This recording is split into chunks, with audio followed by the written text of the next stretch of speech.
वही हुआ जो एक्सपेक्टेड था। एक उन्होंने जो गुफ्तगू की उससे ऐसा लगता है कि हुकूमत या बहुत सारे लोग जो हुकूमत में हैं, वज़ीर ख़ारजा साहब जो हैं, ये खुश करना चाहते हैं यूरोपियन यूनियन को। यूरोपियन यूनियन का प्रेशर तो फिर है, और ये फील करना पड़ता है जब आपको एक ग्रुप कलेक्टिवली पनिश करने की बात करे।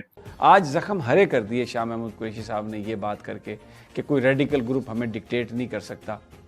बेहतर है कि अगर इस पे आप पॉलिटिक्स ना करें। कुरैशी हों या पाकिस्तान के प्राइम मिनिस्टर हों, उनके लिए आइंदा आने वाले दिनों में मामलात मजीद बिगड़ रहे हैं। स्थिति अनुकूल न हो तो चुप रहना ही श्रेयस्कर माना जाता है। पाकिस्तान के लोगों को यह समझ थोड़ी देर से आती है।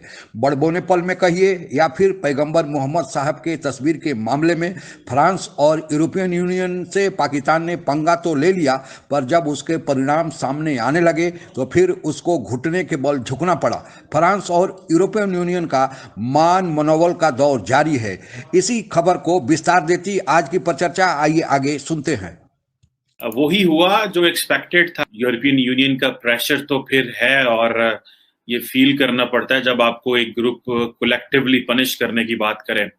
आपको याद होगा कि जो यूरोपियन यूनियन ने थोड़े हफ्ते पहले एक रेजोल्यूशन पास किया और ये कहा कि पाकिस्तान के जो ब्लास्फेमी लॉज हैं वो उनका मिसयूज किया जा रहा है, और ये लॉज जो हैं जो रिलीजियस सेंसिटिविटीज हैं उसको नहीं समझ पा रहे।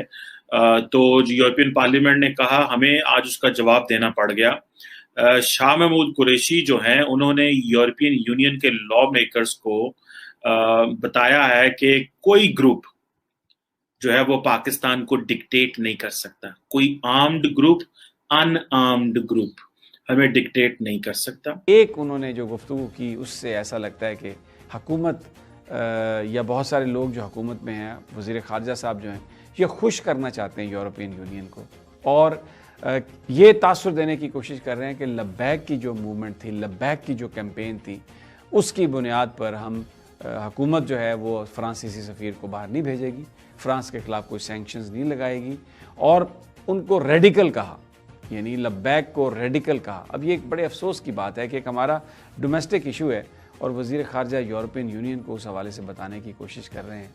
यानी वो मुल्क जिसके सदर ने सरकारी तौर पर नबी पाक सल्लल्लाहु अलैहि वसल्लम की तौबा नौज़ुबिल्लाह उनकी शान में गुस्ताखी के लिए वो खाके सरकारी बिल्डिंगों पर लहराए, उनको उनके सामने हम उन लोगों को तनकीद का निशाना बना रहे हैं जो नामूस रिसालत की बात करते हैं। ये कोई लब्बैक का इशू नहीं है और ना ही कोई इसमें इंतहा पसंदी है, ये सारे पाकिस्तान का इशू है। तो उसको आज ज़ख्म हरे कर दिए शाह महमूद कुरैशी साहब ने ये बात करके कि कोई रेडिकल ग्रुप हमें डिक्टेट नहीं कर सकता। बेहतर है कि अगर इस पे आप पॉलिटिक्स ना करें और ये बहुत ज़्यादा फ्रांस को खुश करने की कोशिश ना करें। ये फ़लस्तीन में देखें उन्होंने क्या हाल किया, और फ्रांस की हुकूमत सबसे पहले इसराइल के साथ खड़ी हुई है। मुझे आज ऐसा लग रहा था कि जैसे अरब की जो कठपुतली हुकूमतें हैं वो सिर्फ़ एक तासुर देने के लिए कि हम फ़लस्तीन के साथ हैं, लफाजी पर, गुफ्तगू पर यकीन रखती हैं, लेकिन दर हकीकत फ़लस्तीनियों की मदद कोई नहीं करता। ये भी मेरे जहन में आ रहा था कि पिछले 10-12 दिनों में, 20 दिनों में जो भी नबी पाक सल्लल्लाहु अलैहि वसल्लम से मोहब्बत का इजहार किया है आपने या किसी और ने, उसकी शायद एक ही वजह थी कि जो लब्बैक है उसकी अफादियत को और उसकी अहमियत को ख़त्म किया जाए, वो बैक बेंचेस पे चले जाएं और आप ये कहें कि जनाब देखें हम तो खुद इस हवाले से बातचीत कर रहे हैं ताकि फ्रांस के साथ फिर आप खुद नरमी बरत सकें। और जो लफ्ज उन्होंने इस्तेमाल किया है, ना कोई आर्म्ड ग्रुप और प्रेशर ग्रुप। सो इस वक्त वो जो टीएलपी है उसको वो प्रेशर ग्रुप कह रहे हैं, क्योंकि आर्म्ड ग्रुप तो वो है जो तहरीके तालिबान पाकिस्तान और इस तरह की जो एसोसिएटेड हो, वो ऑर्गेनाइजेशंस हों जो वायलेंस को प्रमोट कर रही हों, वो होते हैं। लेकिन जो प्रेशर ग्रुप होता है वो होता है जो डिफरेंट टैक्टिक्स इस्तेमाल करते हैं ताकि वो गवर्नमेंट को प्रेशराइज कर सकें चेंज ऑफ पॉलिसी के हवाले से।